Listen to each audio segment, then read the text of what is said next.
Uyg'ur yozuvchisi Jaloliddin Bahramning Xinjiang xalq nashriyati sarafidan nashr qilingan Omad va Ofat nomli romani.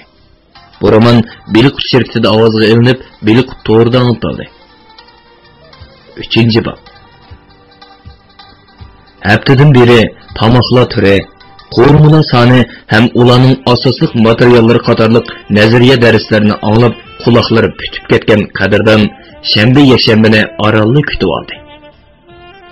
O, shanba kuni atigandan tushgacha kir kiyim, qo'l yog'liq, paypoqlarini yuyib, yotqiga esiyotgandan keyin ko'cha avtobusi bilan musofirlar mehmonxonasiga bir yurtliqlarni izlab ketib qoldi.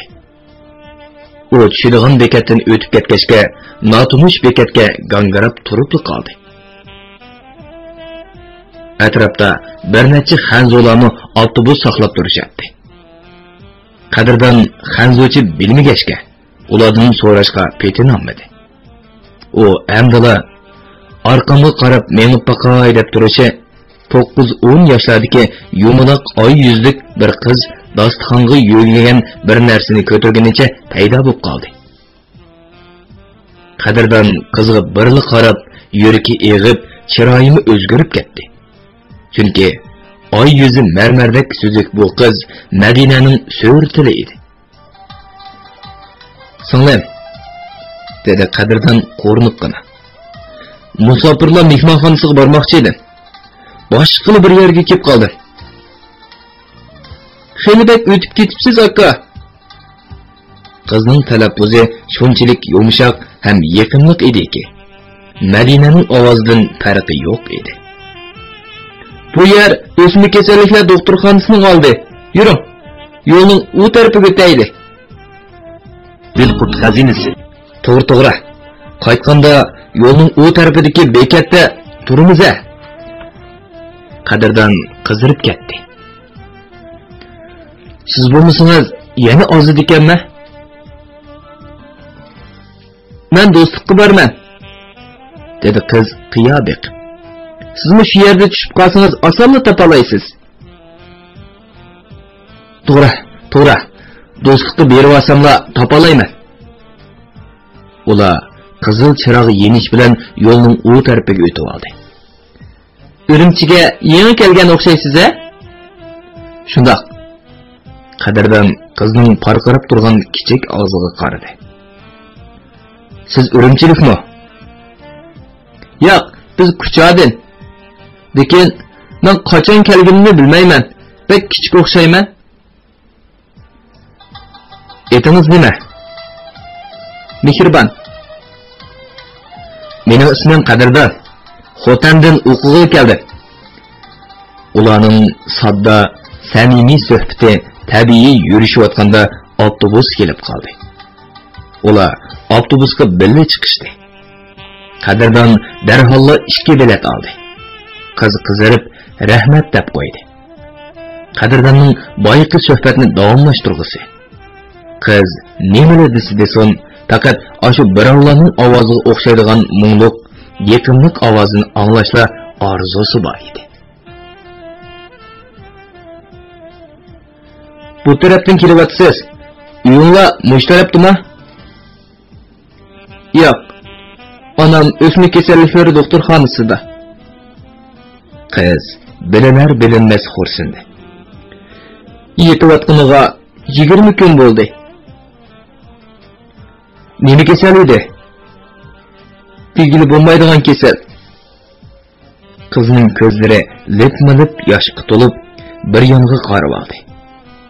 Shundan keyin Qadrdan yeniklik qilib savol so'rashga petin olmadi. Do'stlik bekatda tushib qolganda mehribon xo'sh debla uduldagi qaynoq bozor ichiga kirib ketdi. Qadrdan qizning qarsi yo'qolguncha orqasidan qarab turdi. Keyin bo'ynini har qancha so'zibmi qizni ko'rolmagandan keyin ruhi tushgan holda musofirlar mehmonxonasiga menib ketdi. Qadrdan musofirlar mehmonxonasining hovlisiga kiribla Wang Chongning dastida beshi garangli bo'lib qoldi. Markalari bir-biriga o'xshamaydigan yo'lovchi to'shish avtobuslari, yuk avtomobillari, minibuslar o'yinning to'rt atrofiga zich tizilib ketgan. O'yli o'tirsidagi maydonda xuddi qum barxanlardek do'linib ketgan har xil mollarning dastidan oyoq bosqudek yer qolmagan edi. Sumka, chamadon, so'liyov xalta va har xil bo'plarni ko'targan.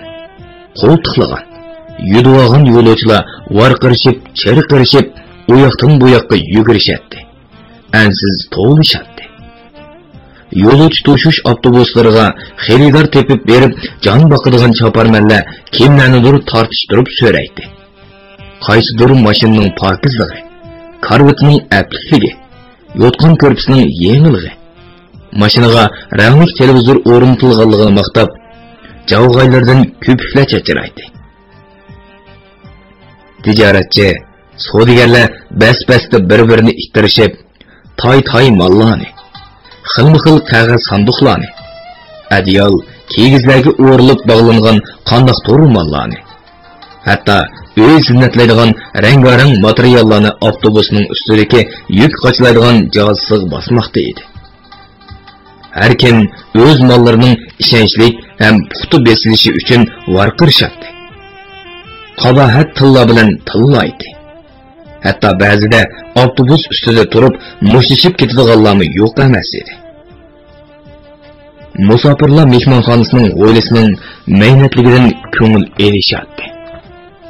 Uşaq balalarning qadamda bir o'ltirib qo'ygan cho'ng kichik taraflari, har tarafga uchishib yurgan so'liyoq xalta, qog'ozlar, meva shupklari, har xil ichimlik qutilari qalayimqon yeyilib yotadi. Qadrdon to'yiqsizlar Nurmat Pakarni ko'rib qoldi. Lekin u qadrdonni go'yo tunimaydigandek beshini g'irlangitib qo'ydi-da. Dehqon siyoq ikki odamni qo'llaridan yetlab ketib qoldi. Qadrdon ichida "Tova, bu haq pulni ko'rganda onasi bilan dadasining pulni mashmib qoldiga o'xshamanda" deb turishi Nurmat Pakar eliqi ikki odamni avtobus xo'jayiniga topshirib berib, 5 barmog'ini ko'rsatib qo'yishi. Eliqi bo'qiganmi beshini langishdi. Shundan keyin Nurmat Pakar yugurib kelib qadrdon bilan ko'rishdi. Xafa bo'lmaysa, boyiqi ikki gadayni nech choparman orsidan aron tortib chiqqan edi. Qarab yurib, ikkisini tarqizib qo'ysak, 10 so'mning ko'zi ochiqli ketdi-da. Nurmat Pakar qadrdonni boshlab 4-qavatdagi yotoqqa elib chiqdi. Qadrdon yotoqqa kiribla burnini tutib olgan bo'lsa-mu, Nurmatni xijil qilmaslik uchun qo'lini pastga tushirdi. Chunki yotoqdan qonsiq tar hidi gupildab purab, dimog'larni etishtirmoqda edi. Bu 8 kishilik yotoq bo'lib, 8 karvatning ustidagi yotgan ko'rpa, adyol, yostiqlar kuyga puchilangandek kir ham maynat bo'lishdan sil qalayimqon chechilib turadi. Tehe yotoqning bo'lin pushqoqlari, karvat ostillarida sovuq ichimlik qutullari, piva, g'alq botillardan boshqa eski ishdan, ko'ni paypoq, yirtiq oyoqlar do'linib ketgan. Darvaqa yotoqqa bir xil badbo'y puroq singib qolgan edi. Hammamiz ovqatchi bolalar. Ba'zilari kechalari ovqat qilib, kunduzi uxlaydi, dedi Nurmat xijillik ilkida qizirib. Biror sodining shabisi bo'lgan hamon, hech nim bilan chatiqimiz yo'q, yugurishib chiqib ketamiz. Boymi ko'ding, ikki xaridarim deb sog'mi qaramay ketdim. Elimjon ko'rinmaydi-ku.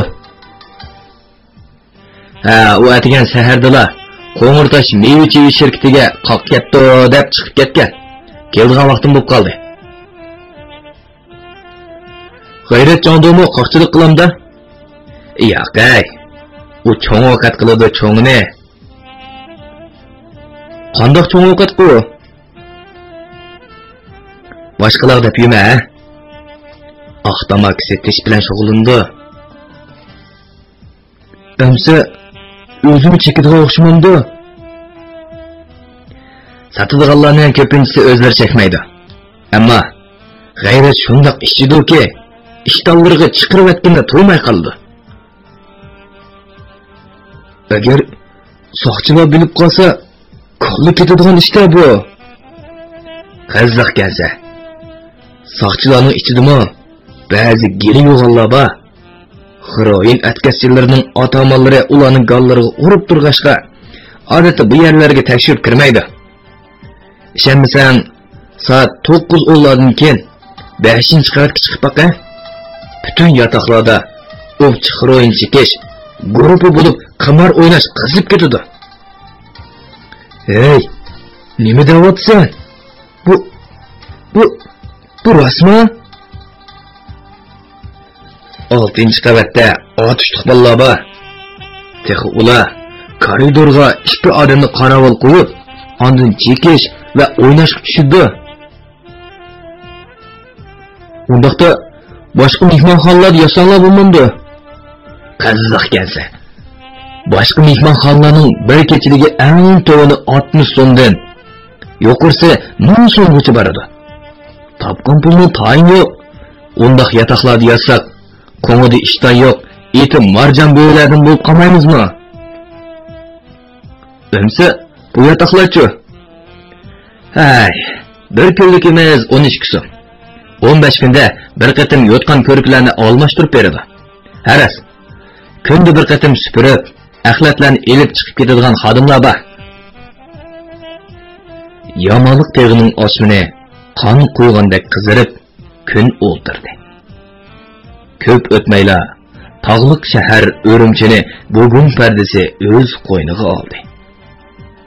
Ko'ch chiroqlari birdek yenib, to'mirdagi qondek tez chepishayotgan rangarang avtomobillar turli-tuman odamlar nalardir oldirishyapti. Qadrdon derizdan satqi qarab o'rnidan turdi. Murmat, men mangay. Qarg'ina, qorong'i tushib ketibdi emasmi? Ketaman dema. O'rimchiga yem keldim. Ezib qolasan. Elimjanmo heli kelib qoldi. Uchimiz sirtqa chiqib tamoq yeyli. Ondan karvatlarimizni jiplab, go'mur mo'nish emas. Qadrdon bilan Nurmat tokari ishkisi ketaman, ketmaysan deb talishib turishi. Ishga ichilib Elimjon kirib keldi.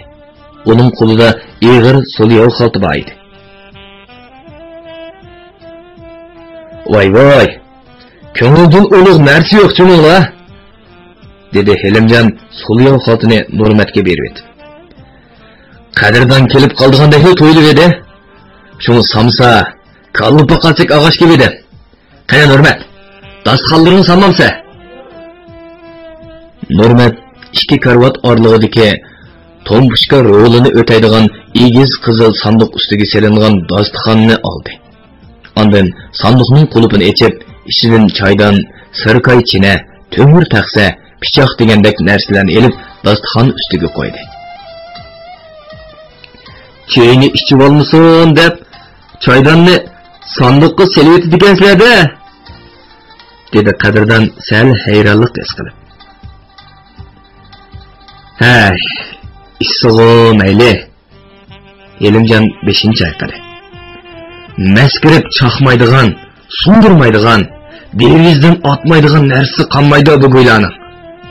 Mana hozir yotoqdagilarning hammasi 5-qavatdagi yotoqlarga yig'ildi. Yoki 6-qavatdagi otishliqlarning yotog'ida qisyapti. U yer nima ish qiladi? Qadrdon Elimjonga qaradi. Hey, vay etding-ku. Nurmat xaroin chekish, aroq ichish, qimar o'ynashning ishoratini qildi. Moshunda qish qiladi. Oshularning ota-onasi urug' tuqqan qarindoshlar anglasa, nima bo'lib ketadi? Qadrdon beshini chayqadi. Hukumatdan tap tortmaydi-ku-na? Balalarning ming o'lib, bir tirilib topgan pullarni g'ayrat jondodek imonsizlar osonli yig'ib oladi, dedi Elimjon samsularni dasturxonga elib etib. Qani, og'ash o'tira. Qo'rsqimni ichib ketganda, men kalloning go'shini parchalab etay. Televizorda xurun chekkan, satqanlarning adibini qaltish berdigan bo'lmasa. Qadrdon g'udumshib qo'ydi. Ajab, bu yerdagi soqchilar. Hey, u degan televizordagi soqchilar, dedi Nurmat hijib. Bu yerdagi soqchilarmi biror 2 oyda biror qatam umumyuzlik qo'rshab tutadi. Andın ulardan jarimani undirib olgandan keyin qo'yib yetadi.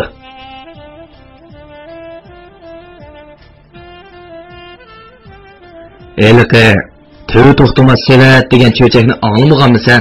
Bilqut xazinasi dedi Helimjon kulib. Men sana so'zlab beray. Andın tushunib qolasan. Helimjon uruq, so'zunchoq yuzlarga kulkulik yumur puroqlari singan holda asta so'zlashga boshladi. Qadrdon bilan Nurmat uning og'ziga tikilib qaradi. Bir boyning chanksiz ketgan bir nashbitlik begi bor ekan. Har kuniga ko'p o'tloqqa to'kilgan nashbitni yig'ishga chorasiz qolgan boy bir hiyla o'ylab turibdi. U to'y to'xtamas sevat to'xtab, bog'ning hamma yeriga qo'yib yetibdi. Maymunlar nashbitni terib sevatga selaverdi ekan. Boy dumboqni qattiq chalgan aman maymunlar sevatlarni ep qo'shganda hamma nashbit bir yerga to'kilib qoldi ekan. Boy baharaman yig'ib oladi ekan. Ha, qanday tushundingmi? Dedi Helimjon kulib. Endi vijdoni dumbisiga chiqib qolmagan soqchilarmi yo'q emas. Ular chekkanlarni pul to'latib, zahar tashlash o'rinlariga avatib, satqanlarni qonun nizomlari bo'yicha jazolaydi. Ular choyvonniki tayyor damlangan choyni ichkash, samsa, kallı poqalchaklarni mazza qilib yeyishkash, o'tgan-kechgan paranglarni qilishmoqda edi. Bo'libmi, Helimjon bilan Nurmatning degan gaplari qadrdonning qalb xotirlariga o'g'dek uyib qilyotdi. "Ay qadrdon", dedi Helimjon qapoqlarini turib. "Haliqi Jabbor hojim degining ajab dot odamkina. Hech bo'lmaganda birinchi darajaning ikkinchisiga o'tadigan sarxil qoqni uchinchi darajaning birinchisiga setibatdi. Uning ustiga shuncha xaridor ashu qoqqa ta'ma bog'lab bo'lsa, mening gumonim", dedi Nurmat qo'lidagi samsini bir tishlab qo'yib. "Matturg'un shilim sirtili u gadoyning yonchiqig'i biror 2 mingni shunga o'tibdimi keyin deyman." To'g'ri. Men shunday gumon qilaman. Jabbor hojim Matturg'un shilim bilan o'zaro ilm berimi bor ko'ni o'lpat. Helimjon ochiqqina kuldi. Hojim ko'zini birla qisib qo'ysa, Matturg'un shilimdek chaplashadi. Uni bekorga shilim demaydi. Rostlaysizlar. Qadrdonmi beshini chayqadi. Guli qoq amin bo'lmadi degandimi 20-30 tiyin arzon ketdi. Nima deydi mavo? Nurmatning ko'zlari chaqchaydi. Matturg'un shilim shu kunini qoqni Daxiyan Mevichivi shirkatiga 1 so'm 90 tiyindan o'tkazdi. 20 tonna moldan o'ziga naq 13 ming so'm foyda oldi. Matturg'un shilim qoqqa ishonch qilib, Jonjinliga 1-2 ming so'm sho'g'itmagan gap. Bo'lmasa, qoq birinchi darajaning birinchisiga cho'qim yaraydi. Birinchi darajaning birinchisi qancha pul? So'radi qadrdon. Bunda qarabka, dedi Helimjon. Birinchi darajaning birinchisi 2 so'm 10 tiyin. İkincisi 2 so'm. Üçüncüsü 1 so'm 90 tiyin. İkinci darajaning birincisi 1 so'm 70 tiyin atrofida. İkincisi 1 so'm 50 tiyindan 55 tiyingacha. Üçüncüsü 1 so'm 45 tiyin o'tkazilsa bo'ladi. Endi üçüncü darajaning birincisi 1 so'm 30 tiyin. İkincisi 1 so'm 20 tiyin. Üçüncüsü 1 so'mgacha bo'ladi. Ama bunun içinde her kilosiga 20 tiyindan qo'shiladigan kira haqqimi bor. Mundaq ketganda, dedi Qadirdan. Bunun o'lchamlari bor-ku. Qadirda uka, sen uqmaysa. Elimjon Qadirdanning do'lisiga papilab qo'ydi. Qoqchilik degan shundoq bir savdo-ki, agar omading kelsa, bir qitimdala shuncha nurg'un pulning qayerdan kelib qolganligini o'zingmi bilmayli qolsa. Olayli. O'yinlik lideri Abdushboy Shinjinda quruq yal yemi shirkatlari pishiqlab ishlab chiqaradigan konserva zavodlari va muxtar boyvachchilar qoqchilik bilan beyg'on boylar. Ular parang bilan jahonni tasqab kech soat 12 ga oz qolganligini to'ymayli qilishgan edi. Elimjon bilan Nurmat karvatlarini birlashtirib birdamdala o'rin soldi. Qadirdan o'ttirdi. Elimjon bilan Nurmat ikki chetda yetib, yana birdam yurtdagi urug' tuqqan al og'inglar haqida paranglashgandan keyin uxlab qolishdi. Ular atisi atigan o'rimdan turishganda yotoq ichi to'nigunkidanmi battar sesiq, qonsiq, ichi qursuq purab ketgan edi.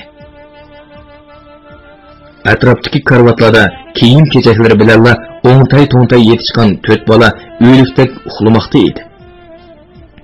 Ularning ba'zilarining yuzi qussiqqa chelishib qolgan bo'lsa, o'ngisiga yotgan birining yo'g'on echilgan og'zidan oppoq ko'pik ham g'ali g'ashlar saqib, enak bo'yinlarda to'xtab qolgan edi. Hatto g'ayrat jondoning ishtollari cho'p-cho'p suydik. Uningdan nijozat hidi gupildab porab turibdi. Qadirdan apila-shapila kiyimlarini kiyib koridorga chiqib olguncha ko'zlaridan yosh chiqib ketdi. Uning orqasidan Elimjon bilan Nurmat chiqdi-da, hojatxonaga birga ketishdi. Ular yuz yuvish uyiga kirib, tomdan cho'qchiyib chiqib turgan jo'maklar oldiga kelishdi. Hamda hurmatli o'qirmanlar, koridor, hojatxona, yuz yuvish uyidagi paskinchiliklarni tasvirlashdan qalamni ozod qilaydi. Chunki boyqi yotoqdagi sesiqchilikni yezayotgandilar. U chidamay qog'oz yuziga necha yerga qusibatdi. Qadirdan shu kuni magazinlarni ko'rib, bozor aylanib, kechga yaqin yotqiga qaytib keldi. 18 kvadrat metrlik bu ozodi yotoqda Qadirdandan boshqa Malik ismli bir tungan bola, yana G'o'jin oyisidan kelgan Xalzat ismli dehqon bolasi yotadi. Ular O'rimchidagi tuqqanlarining uyiga ketib, tex qaytib kelmagan edi. Qadirdan yeyib qo'ygan kiyimlarini elib dazmolladi. Ondan ishkop ichidagi oz qulog'i esivatdi. Ammo musofirlar mehmonxonasidagi heliqi manzarlar ko'z oldiga kelishi bilan ko'ngli ho'y bo'ladi. Hatto atisi Tungan ustam ma'lum bir qo'rimining amaliyotini ko'rsatayotganda, Uyg'ur ustam Yesivelik bilan Yong'oning 8 xil qo'rimida qandoq shakllarda to'g'rildiganligini so'zlayotganda, u ho'y bo'lgunicha talog'i yugurib chiqib ketdi. Qadirdan Xolzat Malik 3 o'quvchi kashta o'ginishdan tushgandan keyin yotqida leksiya xotirasini qayta bir qatim ko'chirib chiqib, muhim deb qaralgan mazmunlarning ostiga belgi siziq sizib qo'ydi. Bugun bilan tang Xolzat atigan o'ginishga ulgurib kelaman deb kichik dadasining uyiga ketib qoldi. Malik Uyg'ur tilini ravon so'zlayolmagachga, ular birdan televizor ko'rgandan keyin yetib qoldi. Qadirdan yostiqqa beshini qo'ya qo'ymayla ko'zi elinib ketdi.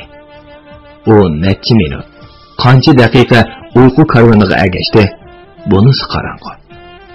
Lekin hayol o'tmay uyg'onib ketganligi rost.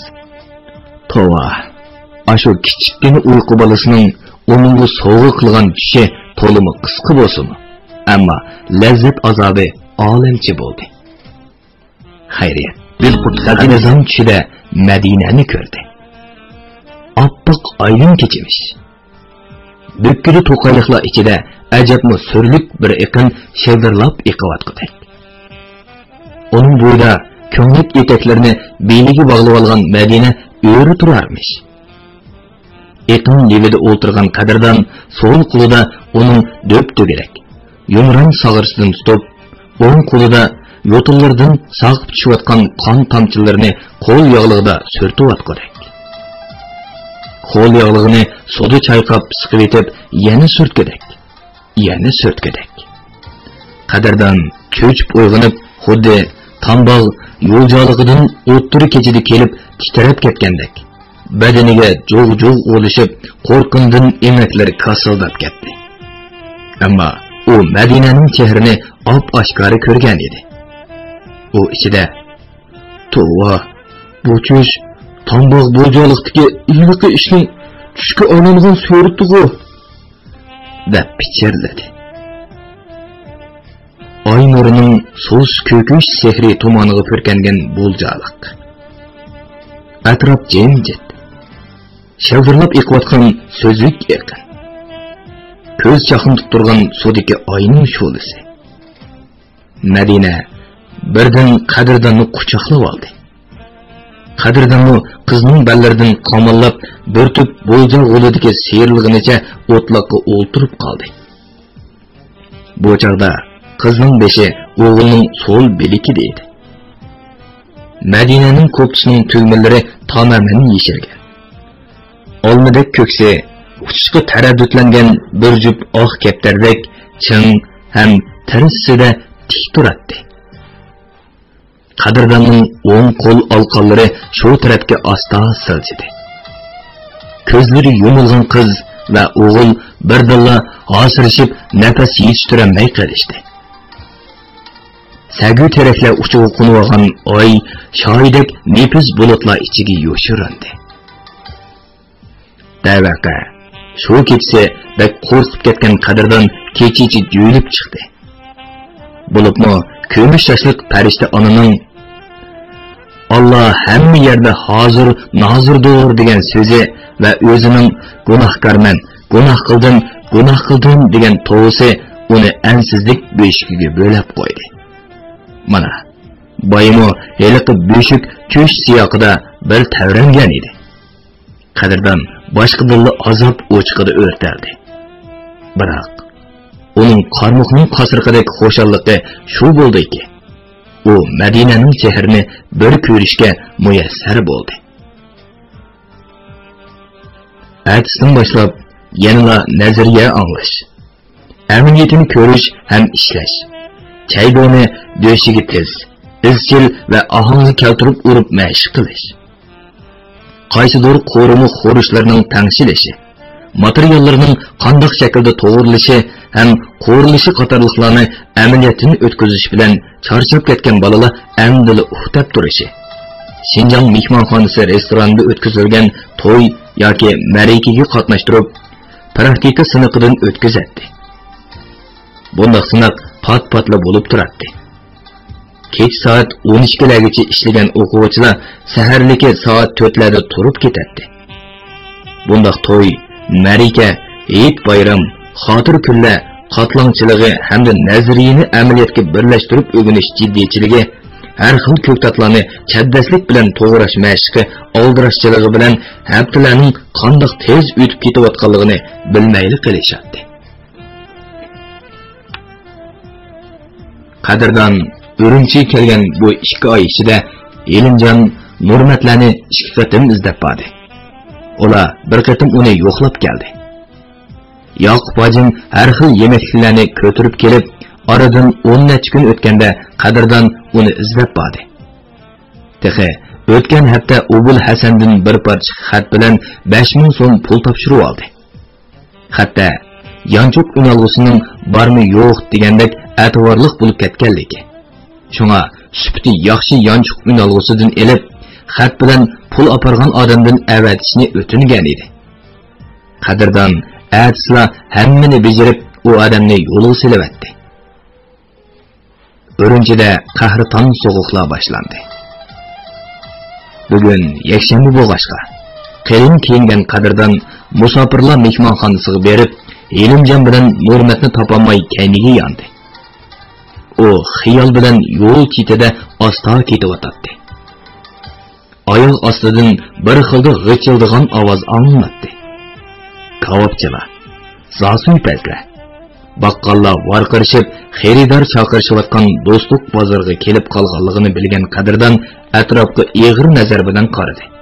Ham bir chog'da uchrashib qolgan mehribonni eslab qoldi. O qiz mehribonligi, muloyimligi, oydek yumaloq chehra. Hattoki gap qilgan vaqtdagi ohanglargacha Madinaga o'xshaydi. Qadirdan o'p jersiga sapsalib, ichida to'g'ri, mehribon mushtarakka mog'anda qilgan deb pichirladi. O Әмділа базарның yuqori tarafiga mengishi. Bir kim uni varqiradi. Qadirdan atrofiga bo'yindab qarab chaqirgan odamni topolmadi. Bu chaqda har xil tijorat do'konlari, bo'tkalar o'rlashgan qatordagi bir oshxona derisidan g'ayrat jonbu qo'lini ko'tarib yana vaqiradi. Qadirda! Ey Qadirda! Biz mayada! G'ayrat jondoni ko'ribla Qadirdanning gajgisi qo'radi.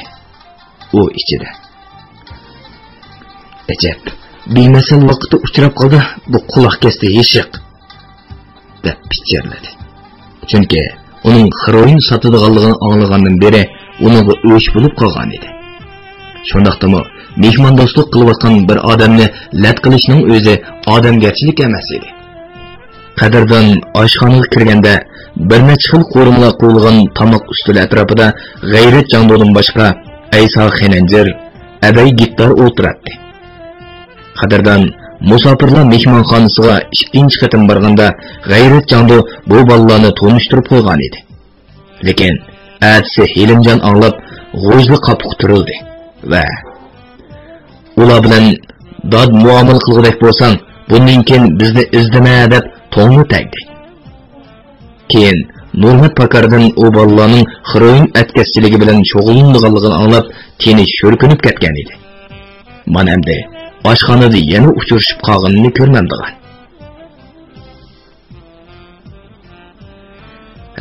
Qadirdan, qanday qarab turyapsiz? Oq seriq, yuzini donixo'rak besib ketgan Ayso Xenanjir qo'lini uzatdi. Xeli bo'ldi, ko'rinmiding?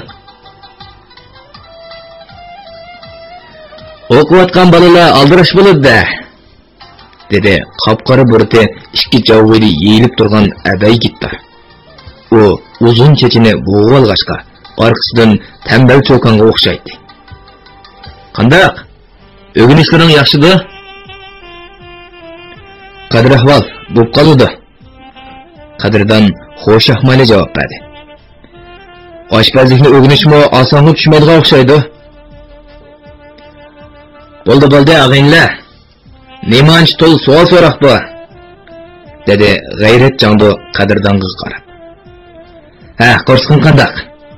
Birortasi lama akasinmi? Qadirdanning qo'rsqi osh edi. Lekin u bolalarcha xiyol bilan.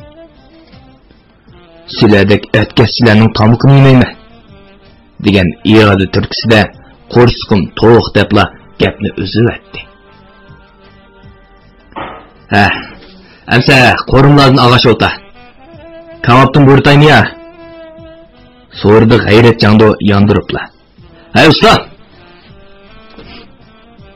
G'ayratga, bo'ldi. Qadirdan uning qo'lidan tortib o'tirg'izib oldi. Dedim-ku, men hozirni tomoq yeb olgan. Nima qilsa isrof qilib.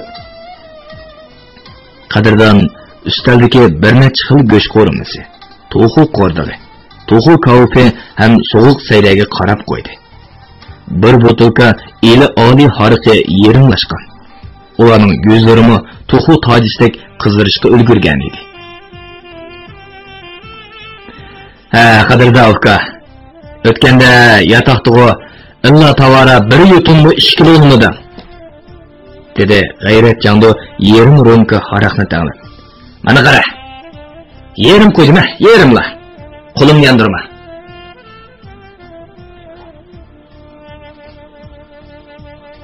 G'ayratga, bunda qilsang chiqib ketmaydi-mi?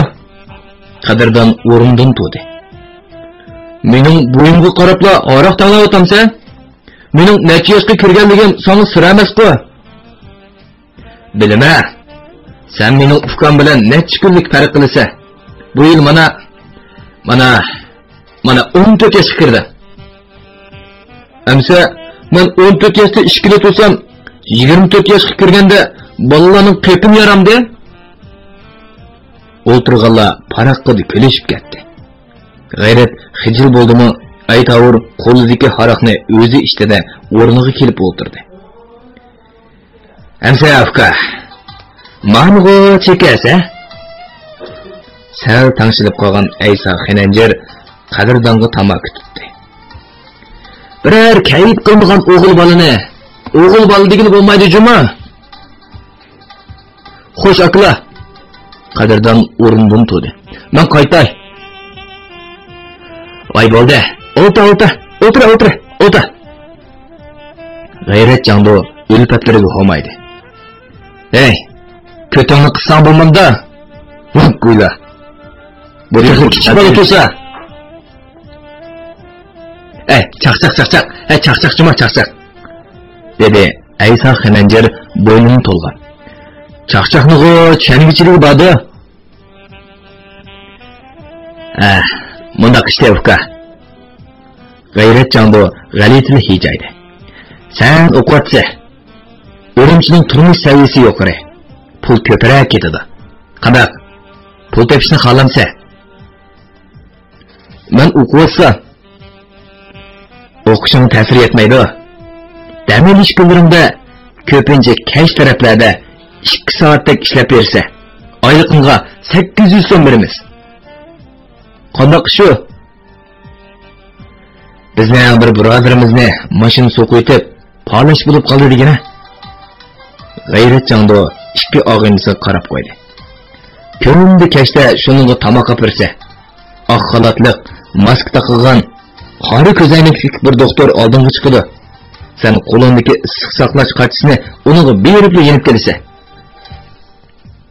Qadrdonning yuragi birdamli og'di. Chunki uning quloq tubida Elimjonning so'zlari aks sado berib qayta yangramoqda edi. G'ayrat pul berib biror ishga buyursa qat'iy urma.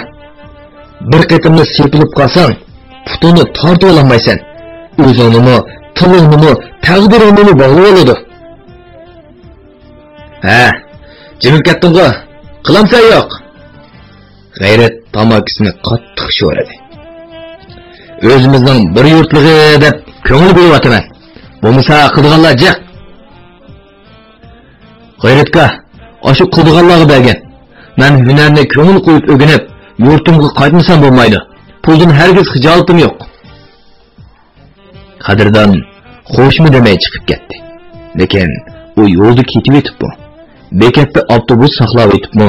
Go'yo bir kim to'xta deydigandek atrofiga ansizlik ichida qaraydi. Hatto avtobusga chiqqandan keyin bu qo'rqinch yuragidan ko'tarilmadi. Yuqorida biz qayd qilib o'tganimizdek, qadrdon musofirlar mehmonxonasiga ikkinchi qatim berib, Elimjon ham Nurmatlarni topolmay turganida xilil tangshilib qolgan G'ayrat Jando, Aysa Xinanjar, abay gitarlar koridorda do'qurishib qilib, uni yotqizib boshlab kirgan edi. Shu chog'dami ular uningga g'araq tanglab, tamoq tutib, zo'talik qilib boqqan bo'lsa-mu, qadrdonning birdilla burkitdek tikilib o'rib yeyishlardan inomiga petib jim bo'lishgan edi. Odamlarning bir-biriga tunji qitim bergan ta'sirdan kelib chiqqan aqliy xulosa ko'pincha hollarda to'g'ri bo'lib chiqar ekan. Shuningga qaraganda odamdagi izgi ruh egisini oldimaydi ekan. O'zi tayoqdek uruq, beshini gazgisiga potirib, ushluq enikini ko'tirib mangadigan Aysa Xinanjar, chechini bo'g'ib oladigan semiz, tambal abay gitarlarni birinchi qatim ko'ribla ro'yi yongan qadrdon amalning yo'qidan ularning so'rinda o'tirgan edi. Lekin atse Elimjon anglabla xilil chechilib qoldi. Demisimi Aysa Xinanjar Xinan xo'rozlarini qimarga selib nomi chiqqan qimarvas. Abay gitar yolg'on tonishtirish, har xil kenishkilarni yasash orqali ikki qatim tutilib qo'yib berilgan odam edi. Keyin G'ayratning orqasiga kirib, har ish kelsa xatari ko'p, Ammo puli jiq bo'lgan heroin setish kasbiga beshichi sho'ng'ib kirib ketdi. Qadrdon xiyol bilan Changjiang yo'li bekitiga kelib qolganligini to'ymayla qoldi. U avtobusdan amdini tushib turishi, nadindir paydo bo'lgan Yoqub hojim uning oldiga kulib turardi. "Voy, seni saqlab qo'shqim echib ketdi, adash," dedi Yoqub hojim uning do'lisidan ittirib. "Yura, mushu yaqin arada bir tungi oshxonasi bor. Tomoq yegach paranglashayli."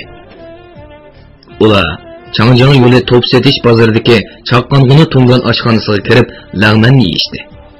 Ondan qiziq damlangan choy ichgach, parangga tushdi. Yoshlar binosi xo'jayini Obul Hasan sana yana 6000 so'm pul avatibdi. Uning 1000 so'mini o'zingga xarajat qilib, qog'iniga yonchiq unalg'usi, lemki yo'gash, yondirish asbobi oldi ekansa. Unalg'uning markasi o'tganda olg'ini bilan o'xshash bo'ldi-ku. Yo'qqa. Onam dadamlar qandoq turib yetibdi? So'ramadingizmi? Dedi Qadrdon qandoq turib o'zimi deb berilmaydigan biror ishni umid qilib. Men kelgandan beri bir qitimni xat topshirib oldim. Unig'imi necha oylar bo'lib ketdi. Mana Yoqub hojim qo'yin yonchug'idan 2 dona konvertlik xatni chiqarib berdi. Biri anondan, yana biri biror tunishingdan o'xshaydi. Konvert ustiga ismini yozmabdi. Kim og'ash kepti? Naylik Soda kooperativining sayyugani Mahmud og'ash kepti. Qadrdon konvert ustidagi Qadrdonga tegido degan xatga qarabla kimning pocherkisi ekanligini musallab bo'ldi. U xatlarni o'qishga qanchalik taqozo bo'lsa-mo, Yoqub hojimning gaplarini tarki hurmat bo'lmasin uchunla ko'ngil qo'yib anglayotgandek qiyofatda o'tirardi. Shundaqdimi u Yoqub hojimning bayonlariga xilli qiziqib qoldi. Bilik shirkatida ovozga ilinib, Bilik to'rda anglatilayotgan Uyg'ur yozuvchisi Jaloliddin Bahramning Xinjiang xalq nashriyoti tarafidan nashr qilingan Omad va Ofat nomli romanini bugun musharga anglatdi. Davomini atidagi anglitishimizda davomli anlatamiz. Bu roman Xinjiangning har qaysi joylaridagi Xinhua kitobxonalarida sotildi. Do'stlarning setib olib, saqlab qo'yishni tavsiya qilamiz.